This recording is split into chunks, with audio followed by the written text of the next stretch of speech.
Fear doesn't stop death from happening. Death is going to happen. Fear stops us from living this moment. This subject is a heavy subject. I don't know, it kind of feels like laser tag. You have to be careful with how you approach it because everyone's grief is different. Some people go through life taking a lot of things for granted and acting as if they're never going to die. In our culture, we think not only did we lose the person, we lost our soulmate. Your soulmate isn't the one that leaves. Your soulmate's the one that stays. How do you know if you're over it? It's not, I don't feel like it's black and white. I don't think there's an over. I think there's a learning to live with it. Can you experience grief with people that have not yet passed? Grief is always a change you didn't want. You may have been victimized, but you don't have to be a victim your whole life. And the one thing I want people to know is, of course you want to run from grief and pain, but what we run from pursues us. What's going on? Just say what's coming up. It's just hard to talk about.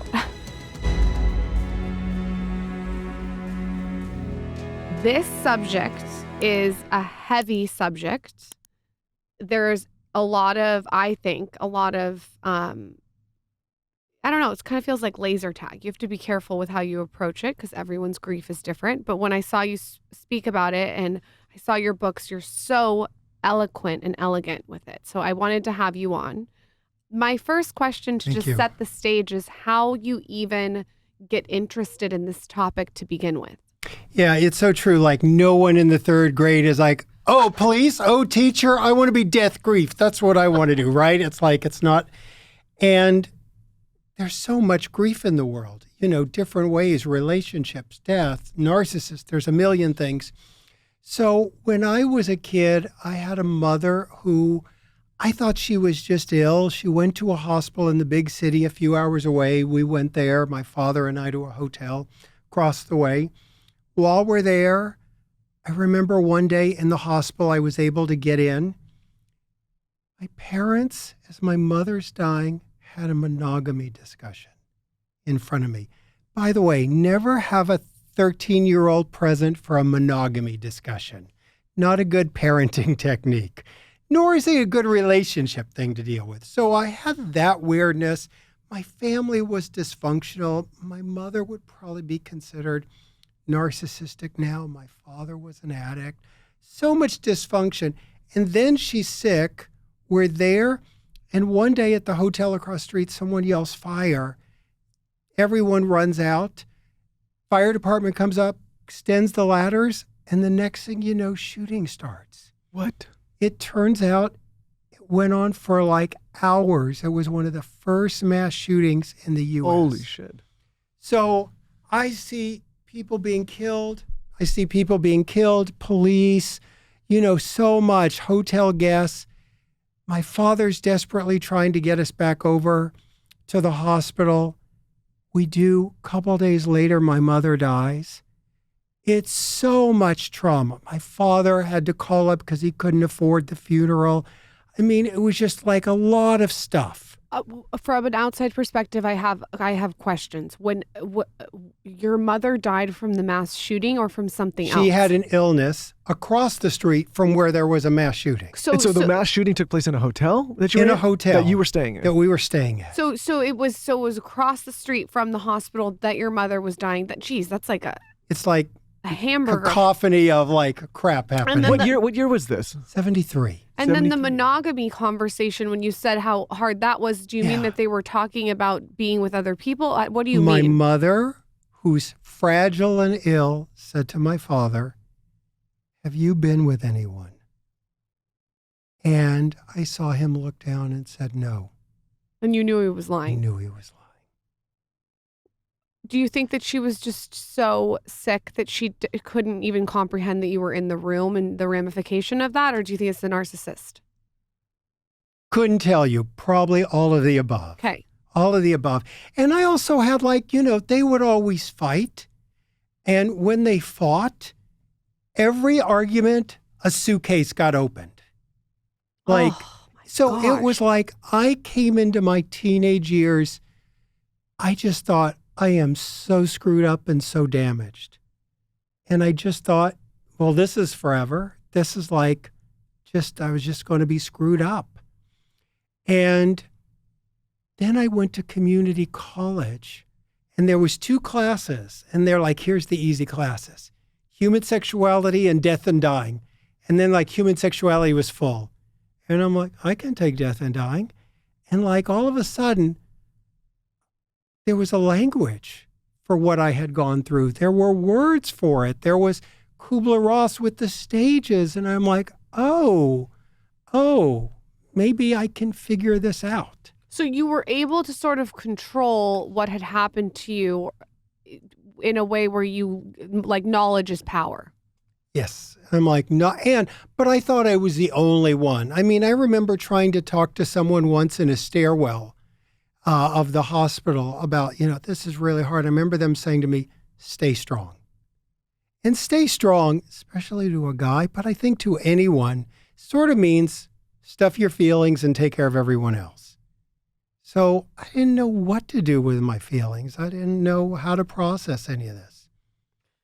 When you're that young, before you went to the community college, how did you deal with it? Did it manifest? Dropped out of school in the 9th grade. Thought, I really thought this life screwed up. I was just I was lost for a few years and just walking the streets and trying to figure out what to do. My father didn't know how to be a parent, and so it was later on that I went, oh, I wonder, can this be fixable? And luckily, I just had a neighbor who said, you can go get this thing called a GED. And I got a GED, and then I went to community college, and then I challenged my high school, and it sort of all began to get better as I was trying to figure out my own healing. Can I ask you maybe an ignorant question? I don't know if it's ignorant or just misplaced a little bit. Can you experience grief with people that have not yet passed? Yes. While you're still... Oh, yeah. While there's meaning somebody that's still with us, but there is something that's changed, and it's almost like you experience as if they have died. He mentioned narcissist personality disorder. Yeah, it's a great question. So just to sort of think about this in the big picture, I think of grief as always a change you didn't want. Okay. And it's the death of something.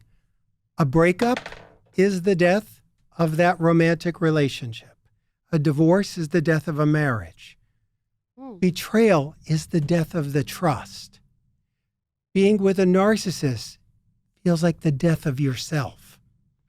And so there's all these losses and the death of a person and pet loss and everything else, all under this one word, grief. And my follow-up to that is, if that is the case, do the same feelings, a breakup or the things that you just described, does it elicit the same feeling chemically in the body as if you had actually lost someone physically, or no? They all have a little differences, but essentially, yes. I mean, the things I teach really apply to it all.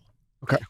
When you learned all these things in community college at first, is there something that really resonated and woke you up? Can you remember something that you were like, whoa, was it the 5 stages? Is it 6 or 5? It's 5, and then I added the 6th stage. Added the 6th, and okay. the stages that Kubler-Ross talked about are denial. I can't believe this is happening. And think about this, whether you think about a relationship, a divorce, a death, can't believe this is happening. We also have anger. You get angry about stuff. Bargaining is all the what ifs and if only. Well, what if I had done this? Would the marriage not have ended? What if I had done this? Might they not have died by suicide or, gone to a different doctor? Then there's depression, the sadness. There's also so many acceptances we have to go through.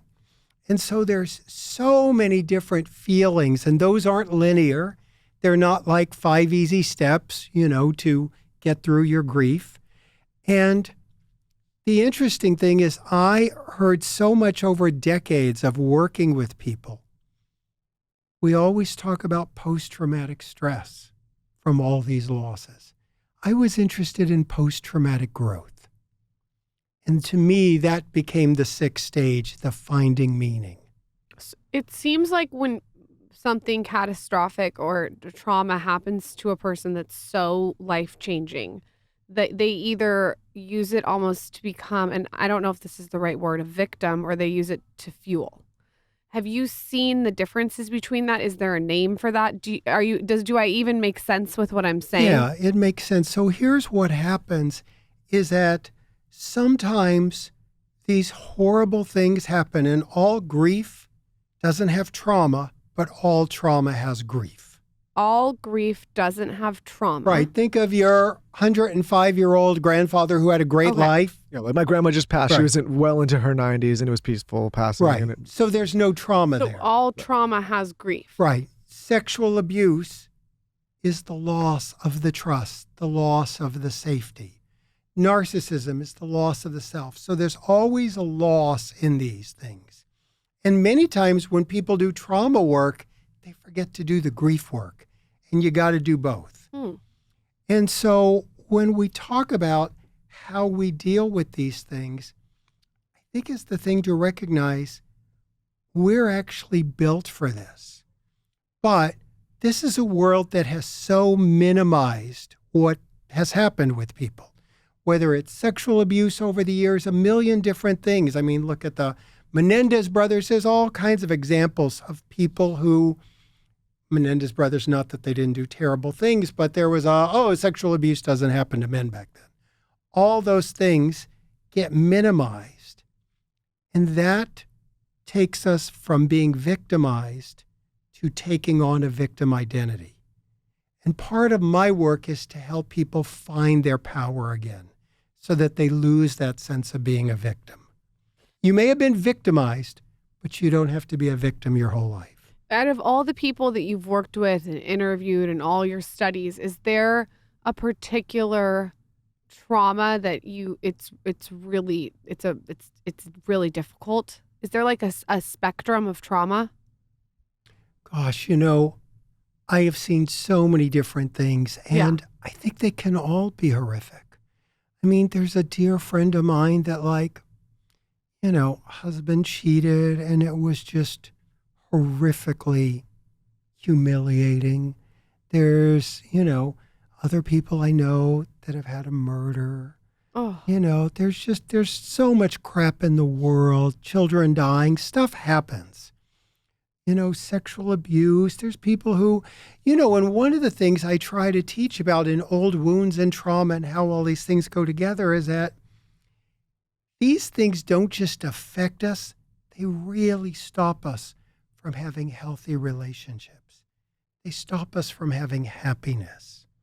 I think that's what I realized in my own life, that I got to work on all this if I'm ever going to have a good relationship with people, if I'm going to be having, satisfying relationships and honest and helpful relationships. Did you work through the steps to move forward? And do you feel at this point, with all the work you do, that you have moved forward from what happened to you? Yes, but here's one of the things I learned that I think is important, especially my old wounds, because the stuff that happened, neglect, my father's rage, someone else, there was sexual abuse, a lot of those little voices and those old wounds never go away. Yeah.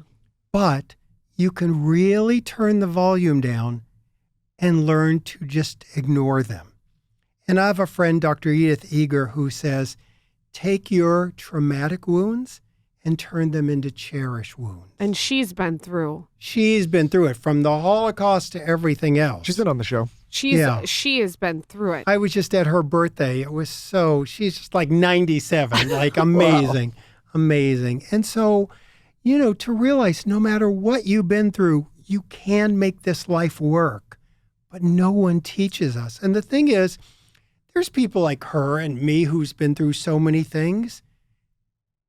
I don't think, though so many of us know to go get help, there's people who, we all have friends that they just can't have relationships. Nope, they're just never happy with life. Nope, they can't hold down a job. Yeah, out there, and we forget it's not truly them, it's their old wounds that run their life now. So let me ask you this. We had this really amazing therapist on the show. She wrote the book, Good Morning Monster. And I asked her all these questions about therapy, and I was like, why aren't you a therapist anymore? And she had been a therapist, I don't know, into maybe her 70s. And she said, I ran out of empathy. I thought that was very honest and very self-aware. With all that you've seen and done, do you feel, one, that you'll run out of empathy, or two, that you already have? Like, what is that like? You've seen so much. When someone comes to you crying that they lost their pet parrot, how do you tap back into that and realize it's still grief? And here's that question that makes you different. All right. So, But on that. yeah. So, one of the things, gosh, I haven't actually ever answered this one before, but here's right now, all I do is train therapists and run groups online. And the reason I don't do one-to-one anymore is there's a part of me that it's hard to sit through. Yes, but no, I can't. No, you're wrong. It's never going to get better. I mean, it's sort of like if you're so committed to it's never going to get better, it's really hard for me. I want to see people who are really motivated to change things. And there is a place where people are so wounded, they can't believe change is possible. And I love running groups online and training therapists to help other people now, because that's all I do, and coaches and people, because there's something about when you have a group, when you yes but me and go, no, you don't understand. I'm like, okay, I don't understand. Stick around. Someone will understand. And then the next person who comes up will say the thing you needed to hear. And it almost diffuses the negative person. Yeah, it's sort of like we're not sort of debating over whether healing is possible. So let me ask you this question, because, and this is populated, Lauryn and I were actually just talking about this the other day. She was saying, like, why don't you, there's certain people, and this is kind of a selfish question in my personal life, where at some point I have decided to stop providing advice or stop working through or stop listening to the same thing in my personal life. And the reason being is what I have to do with some of these, not everybody, but some people, is that some people are just determined to stay in the same place while saying the same thing over and over again. And so what I look at is I'd rather not have the fight or the confrontation or call the person out for something that I think could be changed. It's not my place. It's if they're committed to that. And she was asking me the other day, she's like, why don't you say anything anymore to this person that's close? I'm like, well, I'd rather just maintain the status quo of the relationship because I don't want to have the fight and the energy anymore or make the person uncomfortable any longer. Not that I have every answer, but is for people like that are just committed to stay in it, what can we do to help them, if anything? Here's what helped me a lot, and it's going to be interesting where I found the answer. A friend of mine and we became great friends from doing a show together is William Shatner from Star Trek. Oh. Okay? He's also in great health and looks amazing. Great health, Yeah. like in his 90s too. There was a rule in Star Trek. It was one of their, I forgot, imperatives. I forgot. Someone's going to correct me and tell me what they are. But it was, if you go to a planet and the wheel hasn't been invented, they couldn't tell them about the wheel. And I think about that. People have to find the answer. And I'm just like you. I am a fixer. You give me a problem, like I love my friends that are like, hey, I don't know what to do about this. And I'm like, you want an answer? I got 3 options. Mm-hmm. I love helping people. But if someone's sort of in that place where they're just so wounded, they're committed to no change, I'm like, they got to find the answer when they're ready, not when I'm ready. And I become exactly like you. I'm like, I can't, it's going to backfire if I just try to teach someone who doesn't want to be taught. Yeah, because she was asking me the other day, there's someone that's like closer in life. She's like, you can kind of see maybe some of the choices they're making are not going to end well. But this is the hot tip. This is what I say to my friends now. Are you at requests for coaching? Yeah. And if they say yes. I said, you want feedback? Yeah. Same thing. If they say yes, good. If they say no, they just want someone to listen. No, but a lot of time they say yes and they really don't want it. Yeah. Still. It is true. It is true. All of the above is true. And the thing is, you have to give advice in a detached way. You know, because it annoys me if I spend a lot of time with you and you're like, all right, well. That's the way I look at it. I'm like, why sour the relationship and, waste the time? Let me ask you this. You have been around a lot of celebrities. You live in LA. Is there a difference between the way you white glove a celebrity as opposed to someone that's, a regular person off the street? Because sometimes there's a narcissistic element to certain celebrities. I think grief is an area that's a little different. Okay. And here's why. Freud had a great quote where someone said, would you rather counsel someone rich or poor? And he said, rich. And they said, why? And he goes, they know the answer's not in money anymore. Ooh. And in LA, that's a real quote? He said that? I've never that's heard what I heard. I heard someone will fact check it, but that's right. But that's what I heard. And I think there's something amazing about that in LA, especially if you're doing grief work, is, people understand that all the fame in the world doesn't bring someone dead back. All the money in the world doesn't, and I've been with billionaires who were dying and they died the same way as everyone else. I mean, death and grief are kind of the great equalizers. When I'm with someone who's getting divorced, their tears are the same whether they're rich, famous. It's really remarkable. And I'll tell you, on my online group, it's not like 6 people. It's hundreds of people. And it's on Zoom. And you're leading it. And I'm leading it. That's cool. And we've had lots of huge celebrities in there with their camera off, with a different name. No one knows they're there. And what are you talking about in these Zooms, and what have people found so helpful? Because they're obviously such a hit. Well, I think, and these are just for death of a person. Okay. And so we have 26 different groups, from addiction and death of a sibling to death of a mother, father, child, suicide, fentanyl poisoning. I mean, all the horrible things in the world. I have groups for them. So it's niche groups. Yes. And then there's That's cool. Big sessions where I work with 1 or 2 people online and other people watch. And so it's a group where so many people, have come, and there's a lot of celebrities that end up doing other things just to help people that they really get it. I mean, whether it's people like Will Reeve, who his father was Superman, Christopher Reeve.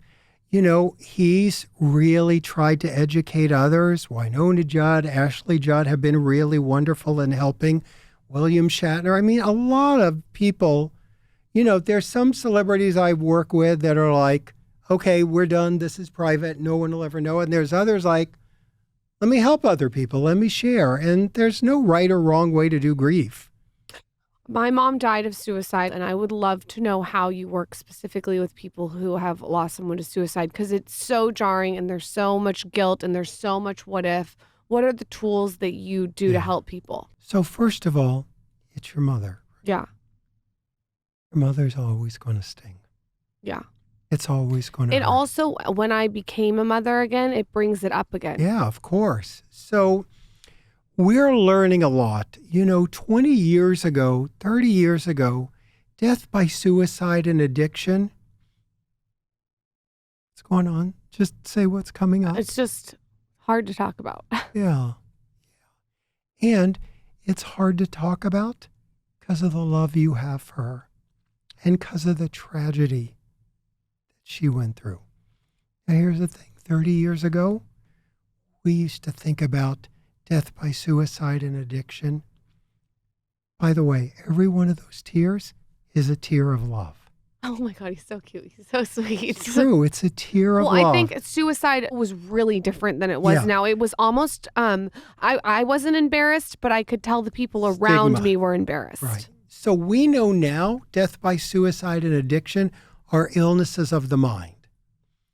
Illnesses of the mind, and all the things that people learned back then that, committed suicide. I teach therapists, don't use the word committed, because committed implies a sin or a crime. It's negative a little bit. Yeah, and death by suicide is not a crime or a sin. It is an illness. Yeah.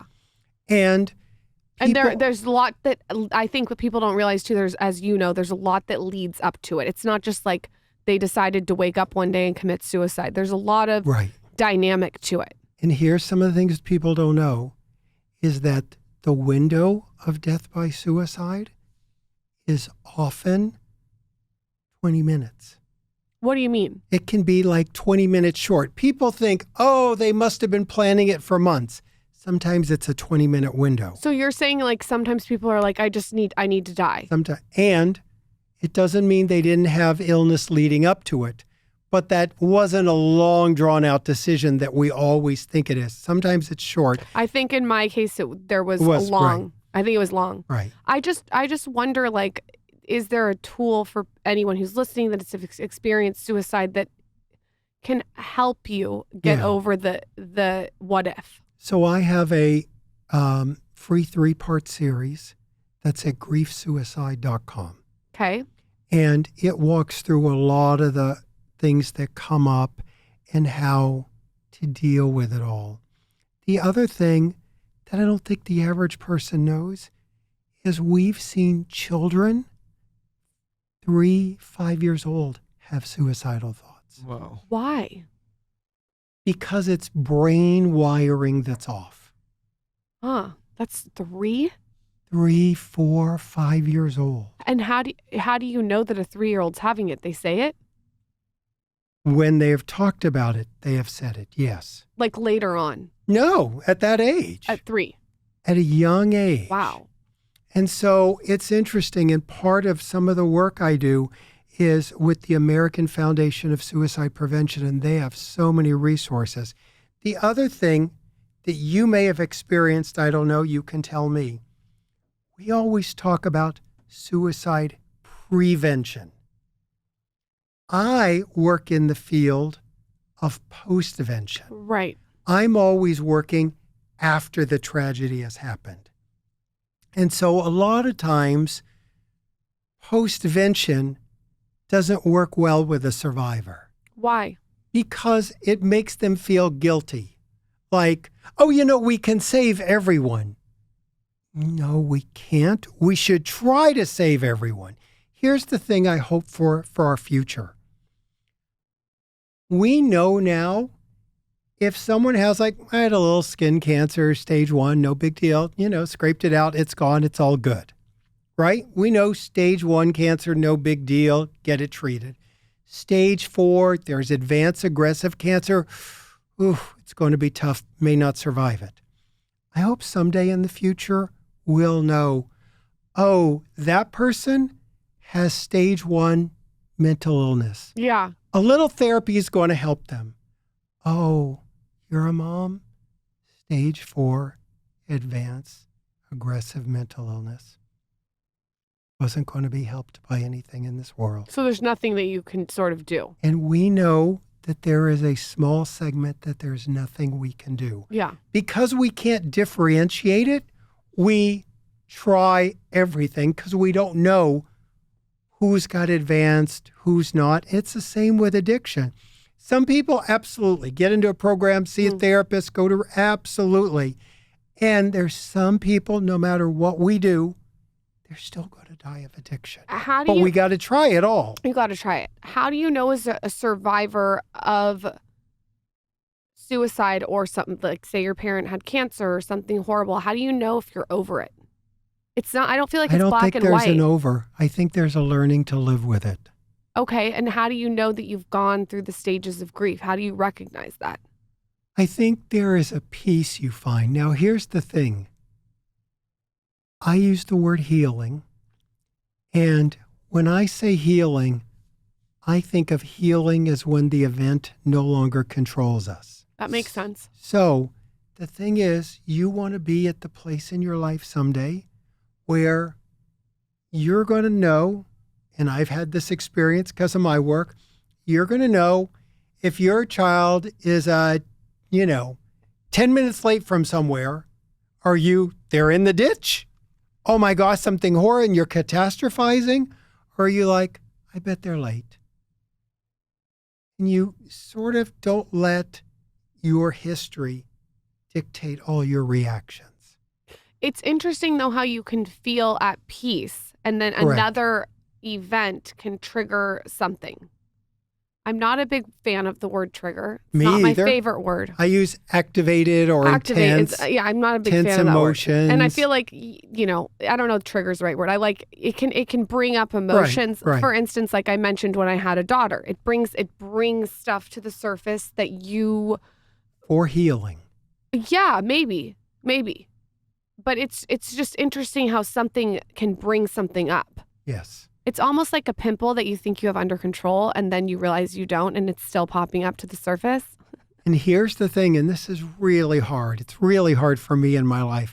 When crap comes up and reactions come up and triggers and activators and all that, to go, this is wanting to be healed. This is like an old friend knocking at my door saying, I still need a little healing over here. And to give it its due. How does someone who has someone who's experienced something really catastrophic to them be around them? Meaning, like, how does my husband show up for me in a healthy way? How does someone who's maybe lost a child, how does their partner show up for them? With empathy and compassion. Yeah. And with not knowing. And the biggest thing is grief isn't about fixing them. When people have feelings need to be witnessed. So it's for you to go, wow, I see you're hurting. Not Like there's nothing he can do. right. Well, Not honey. normally- Let's go see a fun movie. Let's get your mind Normally, off this. And Yeah. you said this earlier, like I'm a fixer. You know, that's I would. Me too. And I'm a Yeah. chatter. If you listen to the show, you're like, this guy doesn't shut up sometimes. But on this subject, if you notice, I just got real quiet because I don't have that experience and I don't have all the tools or the understanding. So I just like, I think there's nothing for me to even understand how to fix in this scenario. So I Correct. just. But you knowing that is a huge thing to not try to fix. Because she knows, like, if she comes to me with a problem in her business, I'll be chatting to her. Yeah. Don't you think though, David, and I really want to know your honest opinion on this. I look at what happened with my mother as a huge reason that I have taken control of my life and my business and my family and done some things that I'm really proud of.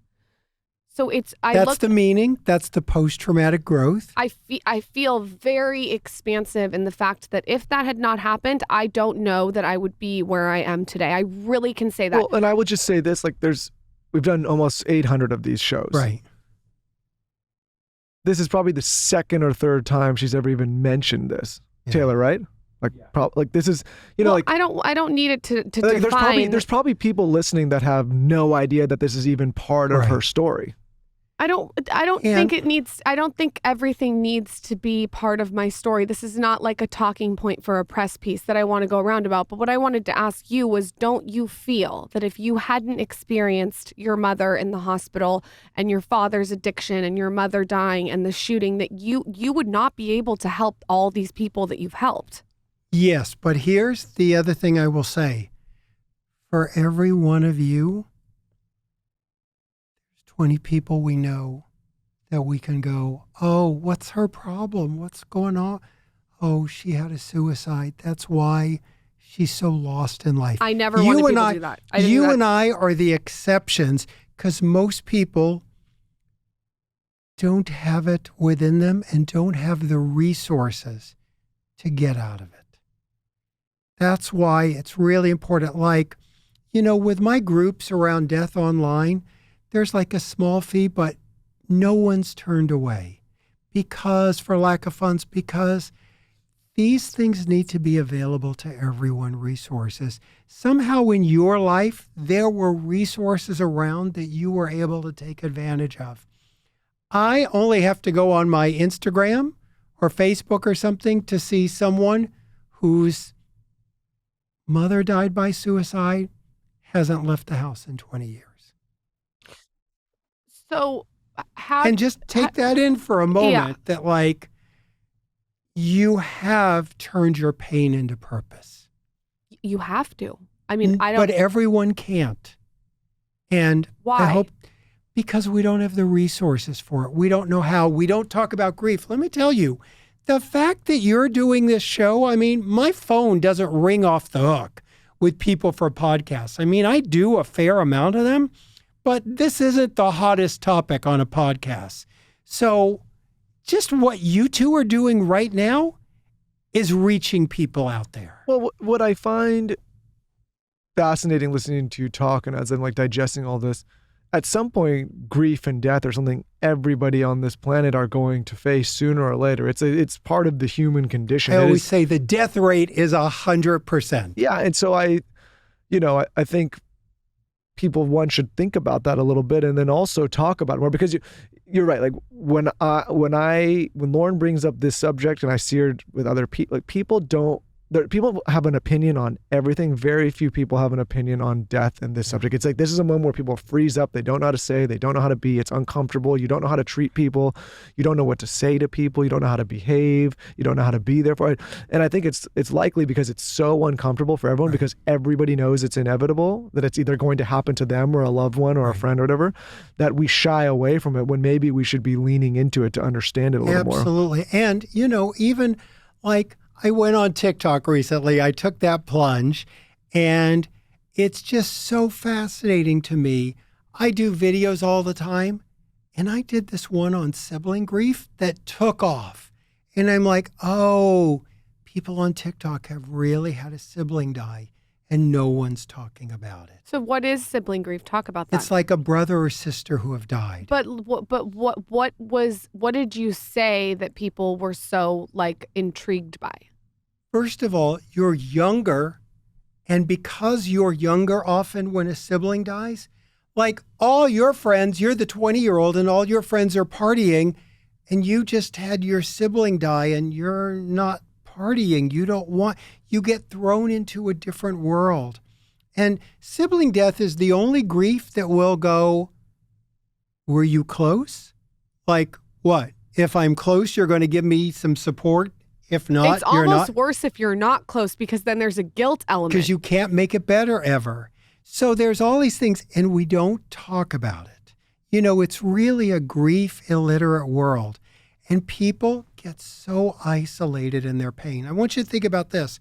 What's the worst thing we do in a war after killing someone? We isolate them. What happens in grief? You try to talk to your friends who just bright side you with toxic positivity and try to cheer you up, and it makes you feel even more alone. And one of the things that's been proven to heal grief and trauma is connection. The problem though with it is like when it first happened to me, everyone reached out. You're like overwhelmed with how they reach out, and then a year goes by and Mother's Day happens, or whatever it is. Maybe it's Father's Day for you, or a birthday, and then it's crickets, which is, I get it. People have their own lives. I understand it. But I almost think it's nicer as a friend to check in later. And I'm actually talking about like 5 years, 10 years down the line. I talk about the rule of threes. I say reach out to them at 3 weeks, 3 months, 3 years. Yeah. Because people are like bombarding, just like you said, that first week, that first month. After that, people think you're over it. You can't even see through the windshield in the first couple of days, the first week. And for those people that are listening, what is an appropriate way to reach out to somebody to, one, be sensitive to what they're going through, but two, to also give them, some support? So it's just to start with, I don't have the right words, and just know I'm here. It's literally not platitudes, but presence. People want your presence. I don't know what to say, and I love you, and I'm here. He doesn't even know what to say, and he's like that. You're saying I don't know what to say, and I love you, you've and done I'm this here. for your whole So it's life. just to let the person know that you're a support system if they need it. And quit trying to find the right words. It's interesting. My website's grief.com. Got it many years ago. I see the back end. The most visited page is the best and the worst things to say to people in grief, because we don't know them. I know, but isn't that also kind of making it about the person, not the person who lost someone? Yeah. Like, it's like, how am I going to appear? That's why we're trying to find the right words, and there are none. Yeah. There are none. And I always tell people, don't start a sentence with at least. At least they're not suffering anymore. At least they died quickly. At least, it hurts. But see, this is why, because people are so uncomfortable. It's like they're trying to find anything to try to make the person feel a little bit more comfortable. But to your point, it's like at that point in time. You can't. There's nothing to say. Though, you have to also, there is good things that have come out of death for me. I Yes. really do want to say this. Like, Yes. one thing in my personality that's ingrained in my personality now, and I don't know if this is a good thing or bad thing, you could tell me, is I don't find things that other people find a big deal. Well, Because I feel like I've had like, there's people that have gone to war, and what Edith went through is way worse than anything I've gone through. But going through that at a young age has created a life for me where people will freak out about shit, and I'm like, it could be worse. I've tried to explain this about It's worked for me. Yeah, I've tried to explain this about my wife to people close to us, sometimes on the internet. Like, when you've gone through something like that, when someone says something to you mean on the internet, or somebody says, oh, this thing, or they try, like things that people find a big deal, especially after the last few years, like when you've had that happen to you, I don't care. is it really that big of a deal? So I do want to say about death, there are some positive things. You become more resilient. Muscles that you haven't used that would atrophy without being used get used. Parts of your brain, you get a little bit of an armor. I'm a little bit, I don't care what people think about me. There's things that have happened from the death that I find really positive. There's also like, some other, like in business and in personal finance, like losing a little money, or it doesn't rattle, or like some people, they lose a little bit. It's like the worst thing that's ever happened when you've lost a parent like that. Like, how big of a deal is losing a couple bucks? So I think that what I would like to ask you, I guess, is out of everything you've learned about grief, there are positives, right? Yeah, it really is. Everything changes us. Everything in life expands us or contracts us. And so everything can expand us. It doesn't mean we don't wish for our mothers back. We don't wish for people who have died back. We want them back if we could have them. But we're also realists that we know can't get them back. So that's off the table. So how do we get more out of this? And it's interesting. People get so afraid of this subject. I ran into a neighbor who I hadn't seen in 20 years from a job I had years ago. And she goes, oh, I followed your career. It's really, cool what you've done. She goes, I'd be your friend, but it'd be too depressing. Here's the shocking thing about me.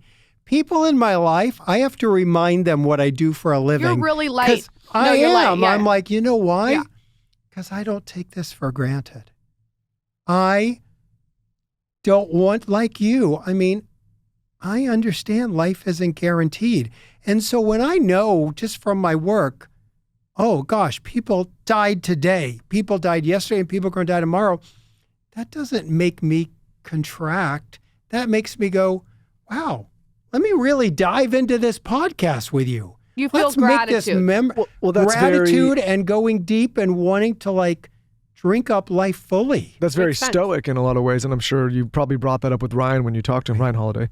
And I think that that's funny enough, that's the right perspective to have about life. Some people go through life taking a lot of things for granted and acting as if they're never going to die, which could be a good and a bad thing. But I think that's why you hear people's biggest regrets, and I'm sure you've seen this more than me, at the end of life is like they regret worrying about the things that they shouldn't have worried about and not doing the things they wish they could have done. And no one regrets, I should have worked later on a Friday night. I should have really beefed up that resume.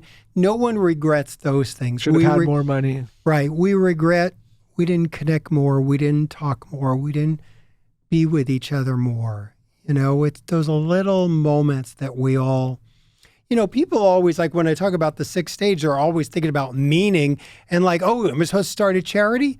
No, you're just supposed to take this moment in. Really take this moment in and enjoy it. There is one thing that I cannot live without, and it is my morning fascia facial manipulation. And I do this every single morning for 10 minutes. It's a little bit of a commitment, but it's changed the texture and the tightness of my skin. So I have to use a specific serum or even an oil with it. And the serum that I've been using lately every single morning is Lancome. And the one that I like was actually recommended to me by a top dermatologist, Dr. Sheila. She has a podcast called Derm Approve, and she told me about this serum that has 3 insane ingredients. There's hyaluronic in it, there's licorice root, and there's also beta glucan, which is a powerful ingredient that's inspired by the medical field. And this helps to repair your skin's moisture barrier, which we all want. So I look at this as a habit stack. I'm getting a little bit of facial massage in while I use this very powerful serum. The serum's called Genifique Ultimate Serum. I liked it so much that I had the brand send me a bunch.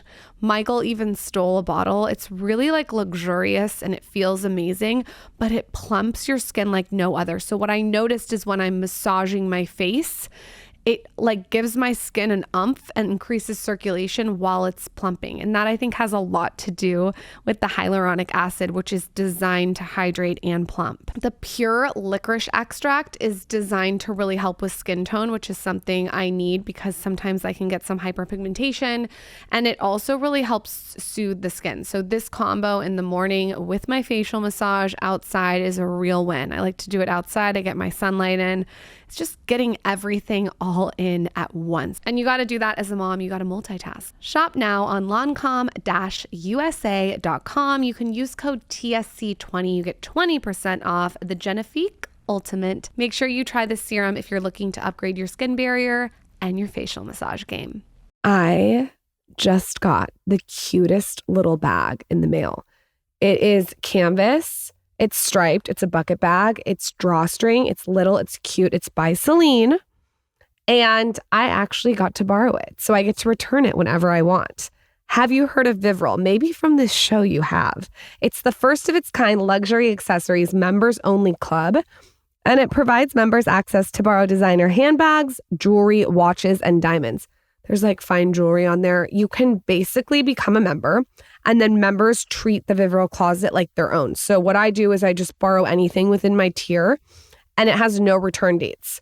So sometimes I'll borrow a bag and I won't give it back for 3 months.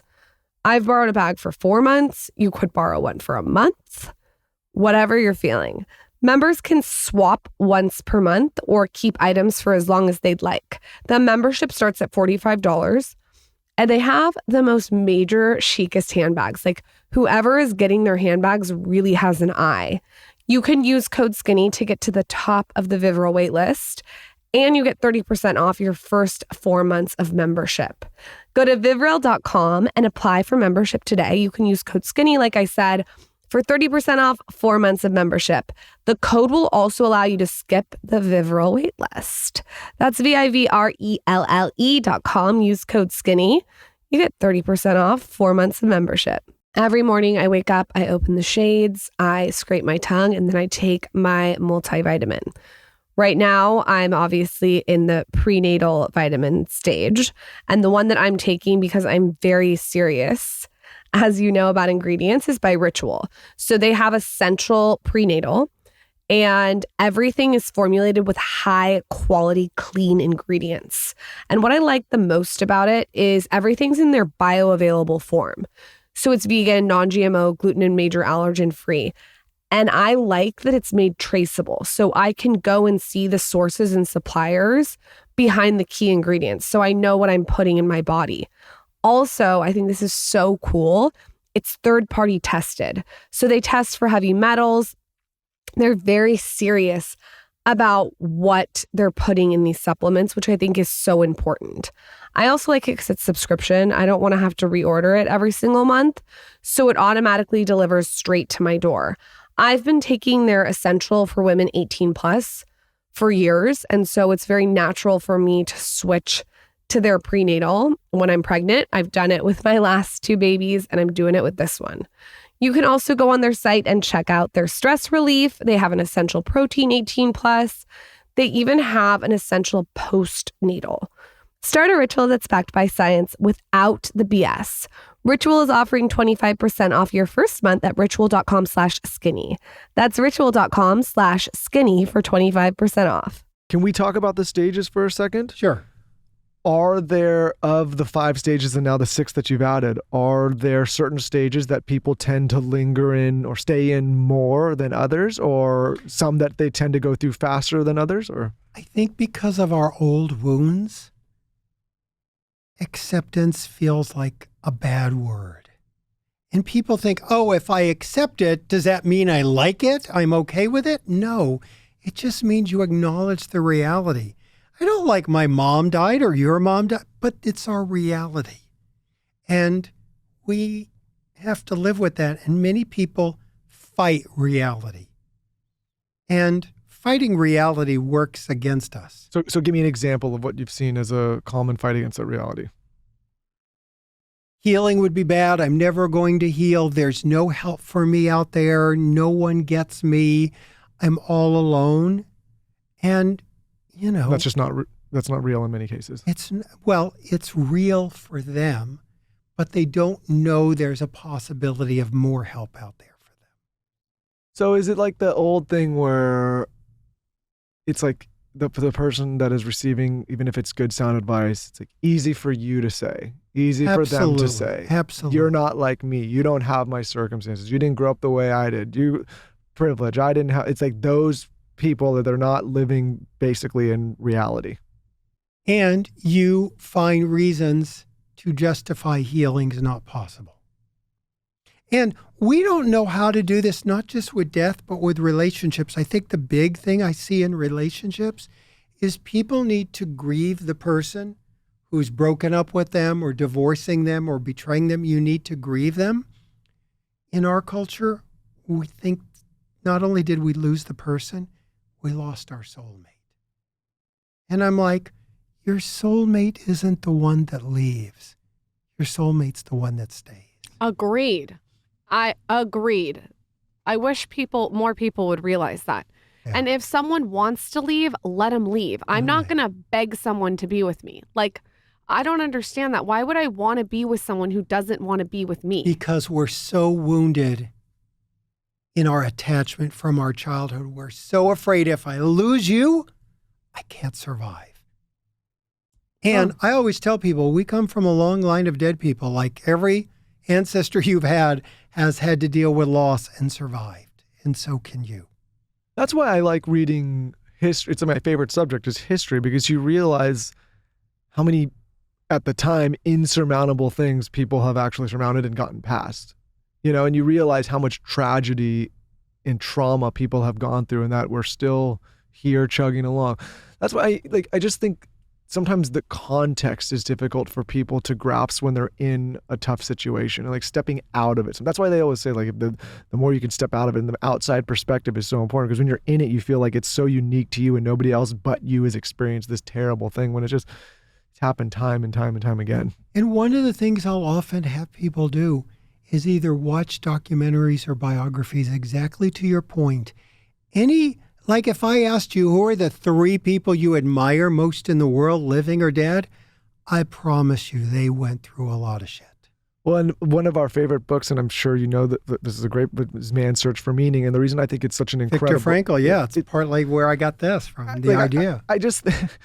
I'm not saying this to laugh, but I don't see how anyone could read that book and then wake up and say, you know, my life is so unique and so challenging and so I mean, everyone's got struggles and everyone's trauma is their trauma, but you read a story like that and you're like, man, that was rough to get through. Like that was such a tough, and he came and had so much meaning at the end of that. I can answer that, believe it or not. Go ahead. When we are wounded in our childhood, we get a wound of personalization that we believe no one has ever gone through this. And it gets us so stuck. No one will understand me. No one gets me.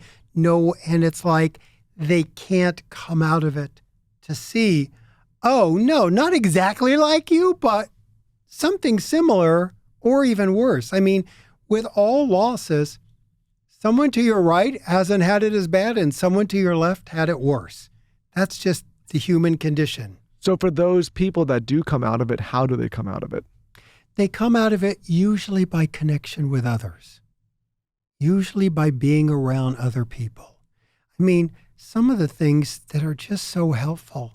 I mean, we feel silly all the time telling people, take a walk. Go take a walk. Get out. Just get outside yourself. Just like you go to a movie, go read a book. You got to get outside of yourself and have empathy. I didn't have that. I wonder, like, I didn't have that. I just didn't have that at the time. I don't know. There was no connection with others that I had besides like my dad and my sister. What does that mean? That might have been enough. Huh. That might have been enough. It's really the people who get so isolated that they have the hardest time. When you had your grandma. Yeah, but I didn't have, and listen, it would have been great at the time to have like right. a community of people that you could talk to, but I didn't have that. So I'm trying to look back and examine myself from afar.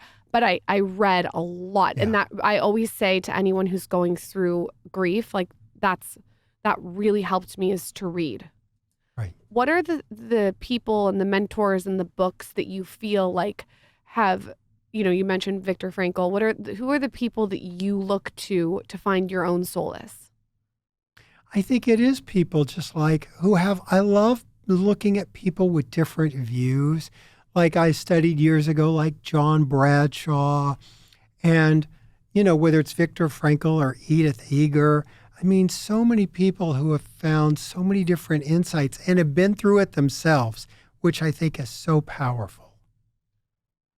But don't you feel too also with reading, what I love about reading so much is that it's kind of like one of the only times that you can stop thinking from your perspective. Like you're literally thinking from the mind of someone else. Like when I read your book, I'm going to be thinking from the words that are coming from your mind, not mine. And then of course I'm going to have a commentary on it inside, but you're almost, as you're reading it, you're like almost another person for a minute. Right. And now it's about videos. I mean, I'm trying to make tons of videos just, because now maybe if you can just give me 3 minutes for us just to talk about what you're feeling, for you to feel seen. And then you're like, oh, let me learn more about all this. What are the videos that you feel like have activated, we'll say, people on the internet, and why? You mentioned the Sibling one. What are some other clips that you've put up there that you feel like people are responding to? Good or bad? Anytime I put something up about friends trying to cheer us up and trying to fix us, that always gets a huge reaction. Just talking about loneliness. Loneliness is such a big factor in our world. So that comes up a lot. Just helping people feel seen in their trauma and in their grief, letting them know they're not alone. It's sort of, on one hand, I want to make sure they feel seen. On the other hand, I also want to give them a little hope. And one of the things I'll say sometimes is, if you're hopeless, that's okay for now. The loss is probably permanent, but your loss of hope is temporary. And I can hold hope for you until you can find it again. I can hold hope for you. Is the trauma different or worse when a parent loses a child? Or when a child loses a parent, or is it all just equally and different for each person? Well, it's the same relationship, parent and child, and your parent is so core to who you are. Sure. And no one expects their child to die. So they're both really horrible. I mean, one of the things that people always ask me is, which loss is the worst? Is it a betrayal? They're still walking the earth and betraying. Is it a child dying? Is it your parent died that you've had for, 60 years? What's the worst? Your sibling, your twin. I always go, your dog who's there every day, your cat. I always go, the worst loss is yours. Like, I don't know what it's like to have to say goodbye to your mother. I had a different mother. So we can never know each other's losses. And we go into our mind trying to compare them. And I always tell people, you don't have a broken mind, you have a broken heart. Get out of comparing. I totally just agree with focus on yours. You can't compare. I mean, you just can't. It's everything is so situational. I personally get to see all of the different analytics for this show every time we release an episode. And every time we do an episode around personal finance, it tends to pop. That tells me that people are hungry to learn more about how to manage their money, how to save more, how to invest more. I understand why. Before I started learning about personal finances were a huge stress in my life. I didn't know how to keep money. I didn't know how to save money. I didn't know how to invest money. This is why I love platforms like YNAB so much. YNAB, spelled YNAB, is a life-changing app that helps you do what you want with the money you have. You'll create a flexible plan for your money through the simple practice of giving every dollar a job, keeping you focused on the life you want, whether that's being able to cover your mortgage, pay your rent, fund your 401k without sacrificing dinners with friends, or that long-awaited trip abroad. With YNAB, you'll stop wondering where your money goes and start deciding where it'll take you. Like I said, so many people run around stressed about personal finances because of a lack of understanding. They don't know where their money goes. They don't know how to keep it. They don't know how to save it. They don't know how to invest it. And this causes so much turmoil in our lives, and unnecessarily so. If we just understood a little bit more about our money and how to keep it, a lot of the stress would just go away.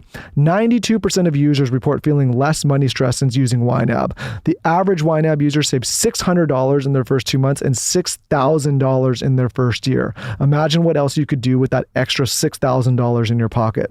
Life is short. Spend it well with YNAB. We have an incredible offer for our listeners and viewers. TSC Him and Her Show listeners can claim an exclusive 3-month free trial with no credit card required at www.ynab.com/skinny. Again, that's ynab.com/skinny.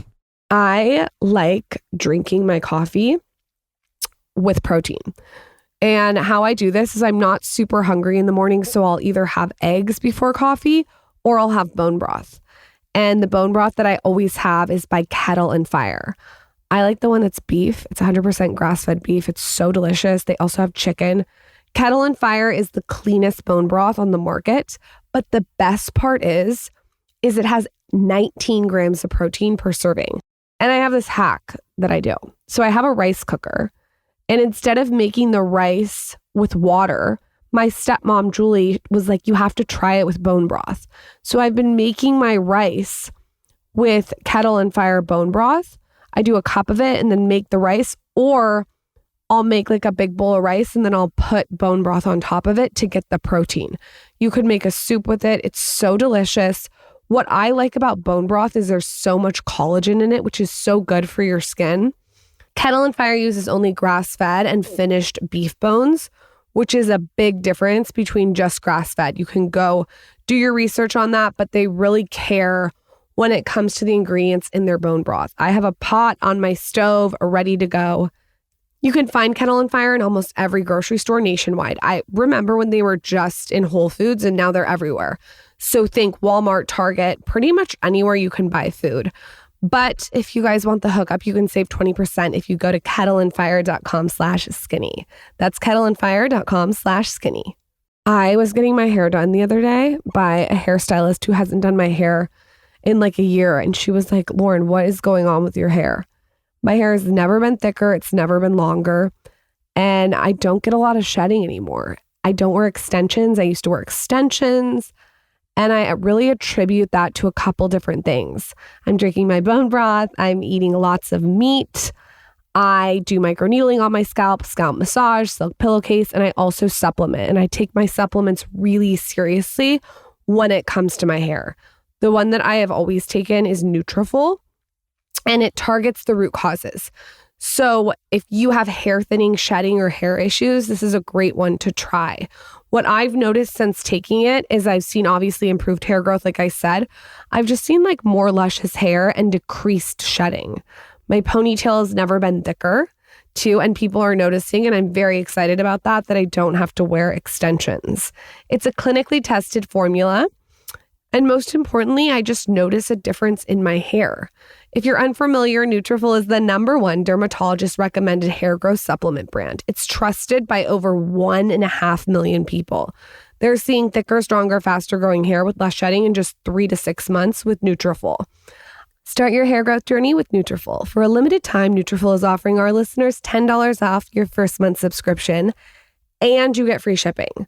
All you have to do is go to Nutrafol.com and enter the promo code SkinnyHair. Find out why over 4,500 healthcare professionals and stylists recommend Nutrafol for healthier hair. Nutrafol.com, spelled Nutrafol.com, promo code skinnyhair.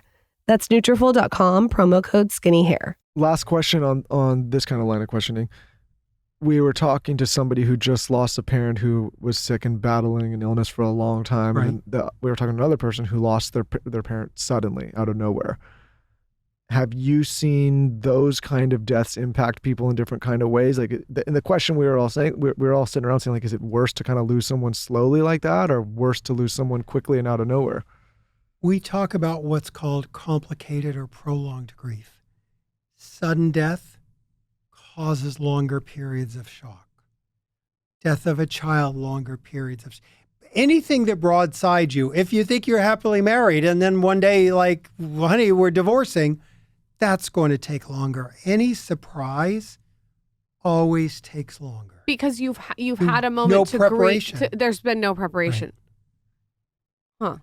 Which is why suicide is so devastating. But it's also, to me, I was talking to my friend, Michael said, and it's really hard to watch someone die in front of your eyes over a long period of time. It feels like you're dragging someone over the finish line when they're done.